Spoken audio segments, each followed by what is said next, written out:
तो hello guys, मेरा नाम है शैलेश और आप सब देख रहे हैं मेरे यूट्यूब चैनल शैलेश एक्सपेरिमेंट। तो गाइस, आज के इसी वीडियो में मैं बनाने वाला हूं एक अमेजिंग मूविंग लाइट जो कि बहुत ही खतरनाक होगा और अमेजिंग होगा। तो गाइस, इस अमेजिंग लाइट को आप सब घर पर अपने आसानी से बना सकते हो। तो गाइस, इस लाइट को मैंने 7 कलर लाइट और डिस्को लाइट का यूज करके बनाया है। तो गाइस, ये वीडियो अच्छा लगेगा तो प्लीज़ वीडियो को लाइक कर देना और चैनल पर नए हो गाइस तो प्लीज़ चैनल को सब्सक्राइब कर लेना। तो चलिए गाइस, आज की वीडियो को स्टार्ट करते हैं।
तो गाइस ऐसा मूविंग लाइट आप सभी ने पूरे यूट्यूब पर कहीं नहीं देखा होगा।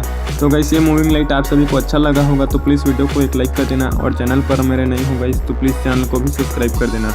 तो गाइस आगे आप सभी को कौन से टॉपिक पे वीडियो चाहिए या कोई सभी न्यू प्रोजेक्ट का आइडिया हो तो कमेंट करके ज़रूर बताना, उसे मैं बनाने का ज़रूर ट्राई करूँगा। तो मिलते हैं गाइस ऐसे और इंटरेस्टिंग वीडियो के साथ, तब तक के लिए बाय।